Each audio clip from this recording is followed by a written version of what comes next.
મિત્રો welcome to sink new સંવાદ। આપણે ટીવીઝમાં અને મૂવીમાં ઘણી વખત જોયું છે કે પાયલોટ પ્લેન ચલાવવા માટે એની કોકપિટની અંદરથી ઘણા બધા બટનનો ઉપયોગ કરે છે। મિત્રો તમે વિચાર્યું હશે કે પાયલોટ આટલા બધા બટનનો ઉપયોગ કઈ રીતે કરી શકે છે એક સાથે ને કઈ રીતે સમજે છે કે કયા સમયે કયા બટનનો ઉપયોગ કરવાનો છે। મિત્રો આની માટે આ સમજવા માટે આપણે ચાર્લી મંગરે જેને પાવર ઓફ ચેકલિસ્ટ કીધું છે એ કોન્સેપ્ટને સમજીશું।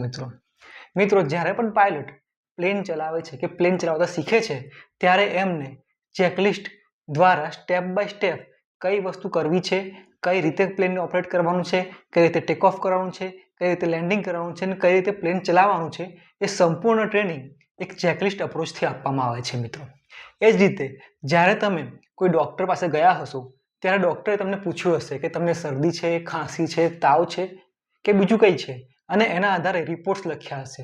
જ્યારે રિપોર્ટ્સ આવ્યા હશે ત્યારે ડૉક્ટરે કીધું હશે કે તમને આ બીમારી નથી, નેગેટિવ રિપોર્ટ આવે છે, એટલે આપણે માની લો કે મેલેરિયાનો રિપોર્ટ કરાયો હતો તો મેલેરિયા નેગેટિવ છે, મતલબ મેલેરિયાને આપણે રૂલ આઉટ કરી દીધો છે। મિત્રો આ પણ એક નેગેટિવ ચેકલિસ્ટ છે। મતલબ આપણે જીવનમાં જ્યારે કોઈ કોમ્પ્લેક્સ પ્રોબ્લેમ્સને સમજવા હોય ત્યારે જેમ ચાર્લી મંગરે કીધું છે એમ એક ઇઝી ટાસ્કથી કોમ્પ્લેક્સ ટાસ્ક સુધી તમામ કાર્યો તમે પાવર ઓફ ચેકલિસ્ટ દ્વારા બહુ સરળ રીતે કરી શકો છો। મિત્રો આજના આ વિડીયોમાં આપણે ઇન્ડેક્સ ફંડ અને ETF ફંડને કઈ રીતે ચેકલિસ્ટ દ્વારા સિમ્પ્લિફાઈ કરી શકાય એ સમજીશું। આજે આપણે એક ચેકલિસ્ટ બનાવીશું જે તમે દરેક ETF કે દરેક ઇન્ડેક્સ ફંડ પર એપ્લાય કરી અને શાંતિથી સરળ રીતે સમજી શકશો કે અને શું જોવું જોઈએ અને રોકાણ કરવા માટેના કયા કયા ચેકલિસ્ટ છે। તો મિત્રો લેટ્સ ગેટ સ્ટાર્ટેડ। ચાલો મિત્રો હવે વિડીયોના સેકન્ડ પાર્ટની શરૂઆત કરીએ। એટલે આજે આપણે જે ફંડને આપણા ચેકલિસ્ટ અપ્રોચથી સ્ટેપ બાય સ્ટેપ રોકાણ કરવા માટે જે જોવું જોઈએ એનો ચેકલિસ્ટ અપ્રોચથી સ્ટેપ બાય સ્ટેપ ચેક કરીશું। એ ફંડનું નામ છે SBI નિફ્ટી 200 ક્વોલિટી 30। મિત્રો ઇન્ડેક્સ ફંડ છે, આપણે એને ઇન્ડેક્સ ફંડ તરીકે ઓળખીએ છીએ। હવે પાવર ઓફ ચેકલિસ્ટ એપ્લાય કરતા પહેલાં, કારણ કે આ ઇન્ડેક્સ ફંડ છે મેં કીધું એમ પહેલાં જ, તો એક્ટિવ અને પેસિવ ફંડ બે ટાઈપના ઇન્વેસ્ટિંગ થતું હોય છે મ્યુચ્યુઅલ ફંડની અંદર। એક કહેવાય છે એક્ટિવ ઇન્વેસ્ટિંગ, બીજું કહેવાય છે પેસિવ ઇન્વેસ્ટિંગ। મિત્રો હવે એક્ટિવ ફંડ એટલે તમે જ્યારે તમારી પોતાની કાર છે અને તમે કાર ચલાવવા માટે એક ડ્રાઈવર રાખ્યો છે। મિત્રો હવે ડ્રાઈવર તમે રાખશો તમારી કાર ચલાવવા માટે, એટલે જ્યારે મોસમ ખરાબ હશે, વાતાવરણ ખરાબ હશે, રસ્તા ખરાબ હશે ત્યારે ડ્રાઈવર સ્પીડ ઓછી કરશે। જ્યારે વાતાવરણ સારું હશે, મોસમ સારી હશે અને રસ્તો પણ ખુલ્લો મળશે ત્યારે તમારો ડ્રાઈવર ગાડી ફૂલ સ્પીડથી દોડાવશે। સાથે સાથે એ પોતાનો રૂટ પણ બદલી શકે છે, કારણ કે જો એને ખ્યાલ આવ્યો કે ભાઈ અત્યારે રસ્તામાં વાતાવરણ ખરાબ છે અને આ રસ્તા પર જવાય એવું નથી, તો એ રસ્તો બદલી અને બીજા રસ્તા પર પણ તમારી કાર લઈ જઈ શકશે। એટલે એક્ટિવ ફંડ એ આ ટાઈપના ફંડ છે કે જેમ તમે ડ્રાઈવર રાખ્યો છે, એટલે ફંડ મેનેજર રાખ્યો છે જે તમારા પૈસાને કે તમારા ઇન્વેસ્ટમેન્ટને ડ્રાઈવ કરે છે। જ્યારે પેસિવ ફંડ એક માત્ર તમે ટ્રેનમાં ટિકિટ લઈને બેઠા હોય એ ટાઈપનું છે, કારણ કે તેમાં ફિક્સ રૂટ છે, ફિક્સ નિયમો છે, ફિક્સ શેડ્યુલ છે, ફિક્સ સ્ટેશન છે, એ પોતાનું સ્ટેશન કે રૂટ બદલી શકે નહીં। મોસમ ખરાબ આવશે તો ટ્રેન ધીરી થશે ખરી, પણ જ્યારે મોસમ સારું હશે ત્યારે ટ્રેન એક ફિક્સ સ્પીડથી વધારે ચાલી શકશે નહીં। એટલે મિત્રો એક્ટિવ અને પેસિવ ફંડના જો મોટી સમજીએ તો આ મોટો ડિફરન્સ છે। એક્ટિવમાં કીધું એમ આપણે રૂટ બદલી શકીએ, જેમ માર્કેટનું એટમોસ્ફિયર છે એ પ્રમાણે તમારો ફંડ મેનેજર તમારું ઇન્વેસ્ટમેન્ટ કરી શકે અને એના જ આપણે એક્ટિવ ફંડમાં એક્સપેન્સ રેશિયો એટલે કે ખર્ચો પણ આપતા હોઈએ છીએ। જ્યારે પેસિવ ફંડની અંદર એક ફિક્સ નિયમ આધારિત ઇન્વેસ્ટમેન્ટ થશે, એટલે બની શકે કે ખરાબ માર્કેટ એન્વાયરમેન્ટમાં પેસિવ ફંડ તમને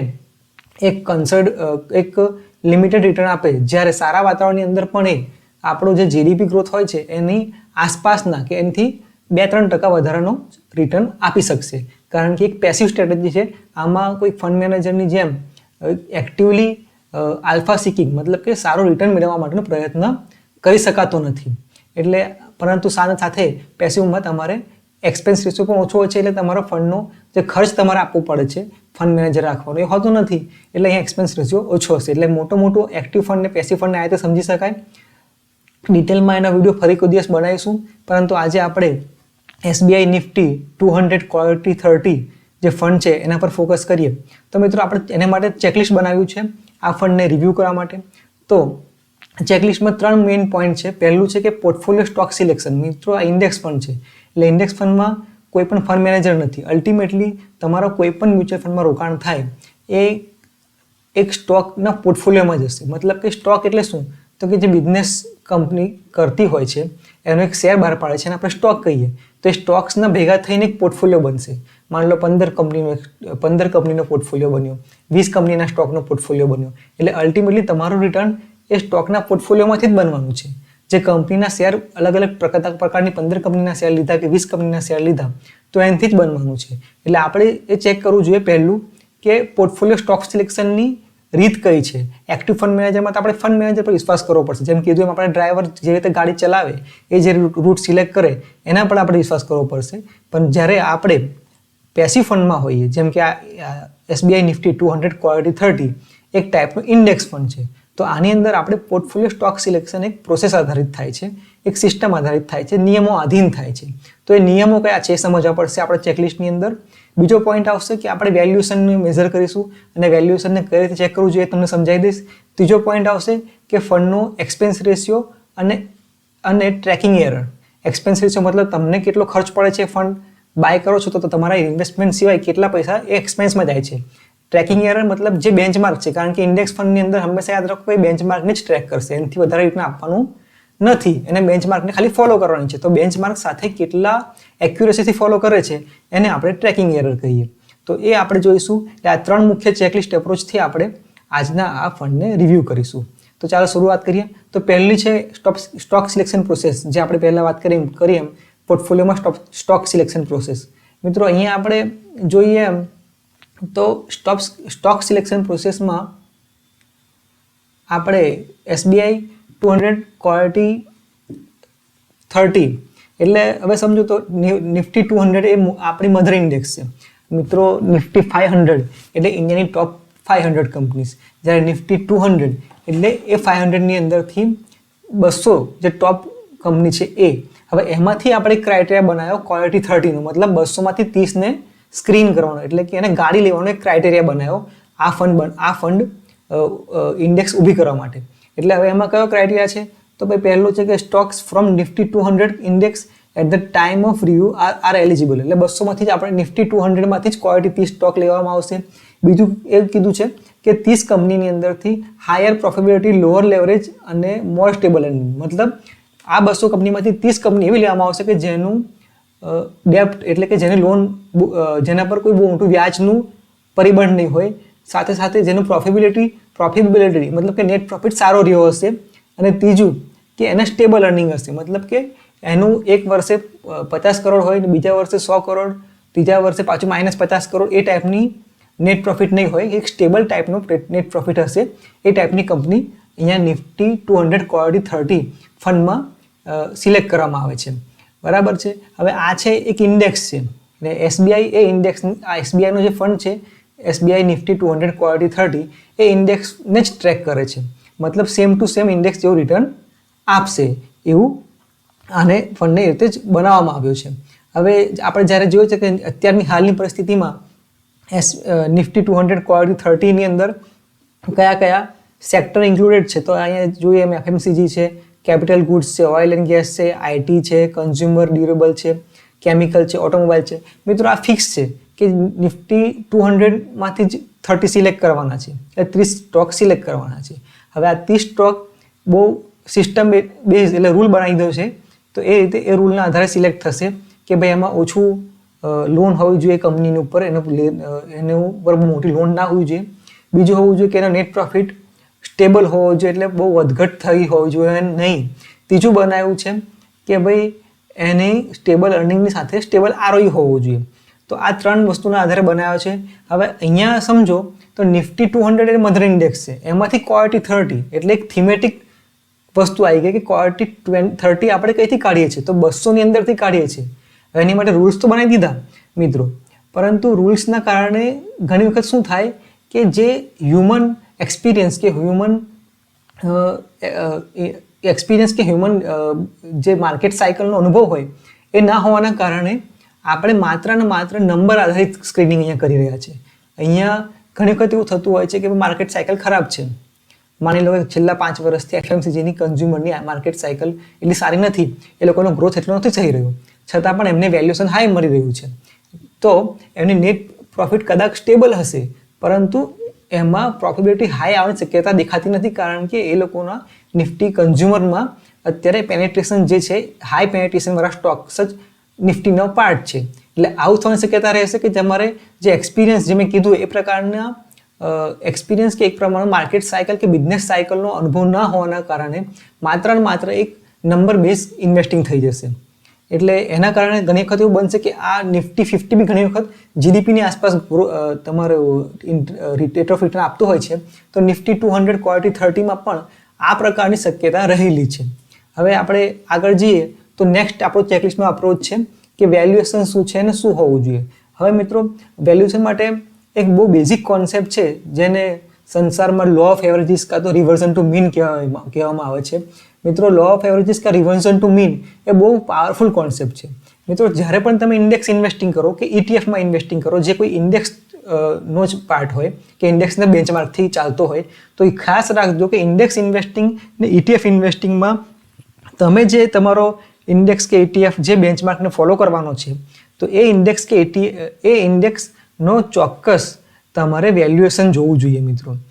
કારણ કે વેલ્યુએશન તમે જોશો તો જ તમને ખ્યાલ આવશે કે ભાઈ એવરેજ વેલ્યુએશન જે એનું લોંગ ટર્મ રહ્યું છે, એનાથી વધારે વેલ્યુએશન પર અત્યારે વેચાઈ રહ્યું છે કે એનાથી ઓછી વેલ્યુએશન પર અત્યારે ઇન્ડેક્સ કે ઇટીએફ વેચાઈ રહ્યું છે. આ બહુ મહત્વનો પોઈન્ટ છે મિત્રો. સૌથી મહત્વની જે આપણી 3 પોઈન્ટની ચેકલિસ્ટ છે, એમાં સૌથી મહત્વનું હું કહીશ આને. કારણ કે મિત્રો, હવે તમે એક સિમ્પલ ઉદાહરણથી સમજીએ તો કે ઉનાળાની અંદર એસી સસ્તા ભાવે નહીં વેચાય, મોંઘા ભાવે વેચાશે. જ્યારે શિયાળાની અંદર તમે એસી લેશો તમને ડિસ્કાઉન્ટ મળશે. બસ મિત્રો, આ જ વાત છે.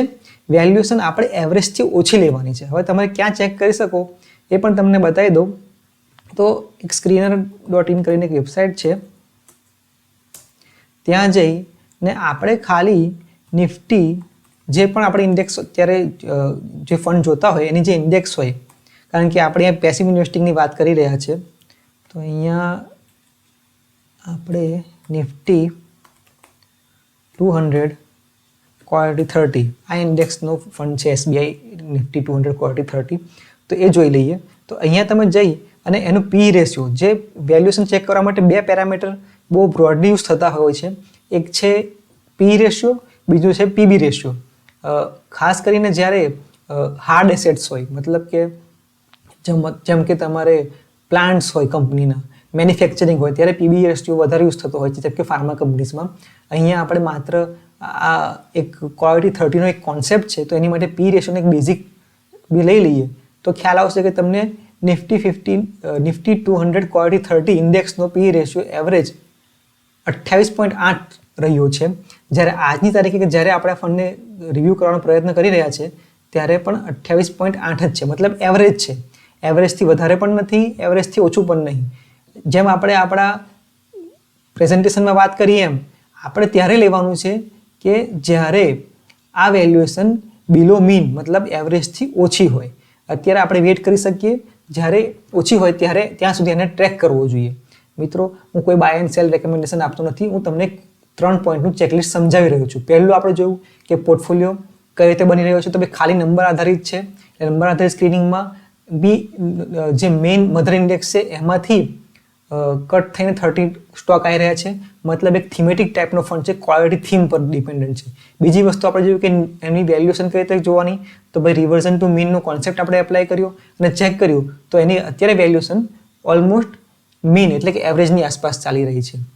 નેક્સ્ટ પોઈન્ટ જે આપણો છે એ છે એક્સપેન્સ રેશિયો અને ટ્રેકિંગ એરિયર.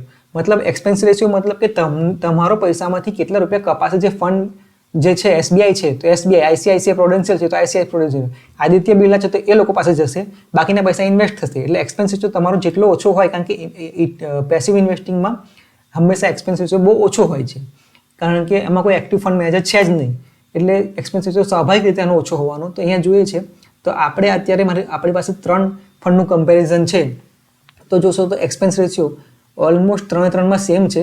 આદિત્ય બિરલા સન લાઈફનો થોડોક ઓછો છે. એ જ રીતે હવે ટ્રેકિંગ એરર. હવે ટ્રેકિંગ એરર એ છે કે ભાઈ એક્ઝેક્ટ તમે જે બેન્ચમાર્કને બાય કરી રહ્યા છો, કે મતલબ આ કેસમાં છે આપણે નિફ્ટી 200 ક્વોલિટી 30, તો એ બેન્ચમાર્કને કટ ટુ કટ મતલબ એના જેટલું જ રિટર્ન આપણા ફંડે આપવું જોઈએ. તો એમાં કોઈ પ્રોબ્લેમ આવે છે, મતલબ કે એના જે એ બેન્ચમાર્ક છે એવા જ સ્ટોકથી આ પોર્ટફોલિયો બનશે. હવે એમાં જ્યારે એ થોડી ઘણી ભૂલ આવતી હોય છે તો એને ટ્રેકિંગ એરર કહેવાય છે. ટ્રેકિંગ એરર જેમ વધારે એમ તમારા રિટર્ન અને બેન્ચમાર્કના રિટર્નમાં ડિફરન્સ આવશે મિત્રો. તમે યાદ રાખજો કે તમે પેસિવ ઇન્વેસ્ટિંગ કામ કરી રહ્યા છો તો ભાઈ બેન્ચમાર્ક જેવું સેમ રિટર્ન મેળવવા માટે તો પછી હંમેશા ટ્રેકિંગ એરર બિલકુલ ઓછી હોવી જોઈએ. હવે અહીંયા જોઈએ તો ઓલરેડી એસબીઆઈ નિફ્ટી કરતાં આઈસીઆઈસીઆઈ પ્રુડેન્શિયલ નિફ્ટી 200 ક્વોલિટી 30 ઇટીએફની બેન્ચમાર્ક ને કેપ્ચર કરવાની એફિશિયન્સી વધારે છે, એટલે એને ટ્રેકિંગ એરર 0.04% છે, જ્યારે એસબીઆઈ નિફ્ટી 200 ક્વોલિટી 30ની 0.06% ટ્રેકિંગ એરર છે અને આદિત્ય બિરલાની 0.07% છે. મતલબ મિત્રો સૌથી હાઈએસ્ટ જો ટ્રેકિંગ એરરમાં સારામાં સારો હોય તો આઈસીઆઈસીઆઈનો છે, જ્યારે ટ્રેકિંગ એરરને છોડી દઈએ અને એક્સપેન્સ રેશિયો અને એમાં જોઈએ તો એક્સપેન્સ રેશિયો અને ટ્રેકિંગ એરર બંને કમ્બાઈન કરીએ તો એસબીઆઈ નિફ્ટી છે. મતલબ મિત્રો કે જે ફંડ જૂના છે એ ઓલરેડી આ જ થીમમાં જે નિફ્ટી 200 ક્વોલિટી 30માં ઓલરેડી સારું કામ કરી રહ્યા છે. હવે આગળ જતા રહીએ અને આપણે સમજીએ કે જ્યારે પણ ફંડમાં ઇન્વેસ્ટમેન્ટ કરવું હોય, આ ટાઈપના ઇન્ડેક્સ ફંડ કે ETF ફંડમાં ઇન્વેસ્ટ કરવું હોય તો હંમેશા 3 પ્રશ્નોનો તમારે જવાબ આપવાનો પ્રયત્ન કરવો જોઈએ કે શું તમારા પોર્ટફોલિયોમાં આ પ્રકારનો સેમ ફંડ છે. હવે માની લો કે તમે એસબીઆઈ નિફ્ટી 200 ક્વોલિટી 30માં ઇન્વેસ્ટ કરવાનું વિચારી રહ્યા છો. જો ઓલરેડી તમારી પાસે આ રીતે નિફ્ટી 50નું કોઈ ઇન્ડેક્સ ફંડ હોય, નિફ્ટી 100 ક્વોલિટી 30 હોય તો એ સેમ પ્રકારના જ ફંડ છે મિત્રો. તો સેમ પ્રકારનો ફંડ હોય કે આ ટાઈપનો પેસિવ પ્રકારનો ફંડ ઓલરેડી તમારા પોર્ટફોલિયોમાં હોય તો બીજો એ જ પ્રકારનો ફંડ કેમ લેવા મિત્રો? રોજ મિત્રો નવા એનએફઓ આવે જ છે. એનએફઓનું કામ તમારી પાસેથી તમારું એમાઉન્ટ લેવાનું છે, પણ મિત્રો આપણું કામ શું છે કે આપણે as a investor, as a retail investor આપણે જોવું જોઈએ કે ખરેખર એ પ્રકારનો ફંડ મારી પાસે છે કે નહીં. બીજું છે કે શું આ ફંડને હું થીમેટિક ગણીશ કે લોંગ ટર્મ માટે યોગ્ય ગણીશ. મિત્રો આ ખાસ બહુ મહત્વની વસ્તુ સમજવા જેવી છે, કારણ કે અહીંયા કીધું એમ નિફ્ટી 200માંથી ક્વોલિટી 30 સ્ટોક સ્ક્રીન થઈને તમારો આ ETF કે આ ઇન્ડેક્સ ફંડ જે એસબીઆઈ નિફ્ટી 200 ક્વોલિટી 30 બને છે. તો પછી એને આપણે લોંગ ટર્મ માટે યોગ્ય ગણી શકાય, કારણ કે લોંગ ટર્મ માટે યોગ્ય ગણવું હોય તો આપણે ઇન્ડિયાની ટોપ 50 કંપની કમ ના લઈએ, ઇન્ડિયાની ટોપ 100 કંપની કમ ના લઈએ, ઇન્ડિયાની ટોપ 500 કંપની કમ ના લઈએ. તો એ ટાઈપના ETF લેવા જોઈએ અને કઈ ટાઈપના ફંડ લેવા જોઈએ, ઇન્ડેક્સ ફંડ લેવા જોઈએ. ત્રીજી વસ્તુ છે કે મારો ગોલ મુજબનો ફંડ છે કે નહીં.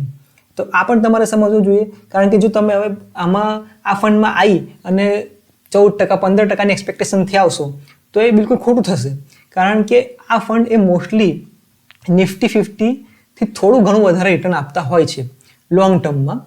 હવે જ્યારે તમે એને એવરેજ વેલ્યુએશનથી વધારે પર લેશો તો શક્યતા રહેલી છે કે તમારું એ રિટર્ન ઓછું મળશે અને મોસ્ટલી જીડીપી ગ્રોથની આસપાસ આ ટાઈપની કંપનીઝનો ગ્રોથ રહેતો હોય છે. એટલે આનો સ્ક્રીનિંગ ક્રાઇટેરિયા, આની એવરેજ વેલ્યુએશન અને ટ્રેકિંગ એરર અને એક્સપેન્સ રેશિયો, આ 3 વસ્તુ તમે કમ્બાઈન એક ચેકલિસ્ટથી ચેક કરજો અને ત્યારબાદ જ એસબીઆઈ નિફ્ટી ક્વોલિટી 30 કે એવા કોઈ પણ પ્રકારના ફંડમાં રોકાણ કરજો મિત્રો. આ જ અમારી સલાહ છે. જો તમને આ વિડીયો ગમ્યો હોય તો ચોક્કસ કોમેન્ટમાં સુપર લખજો અને અમારી આ ચેનલને આ પ્રકારના વિડીયો અમે બનાવતા રહીએ એટલા માટે લાઇક અને સબસ્ક્રાઇબ કરજો. થેન્ક યુ મિત્રો.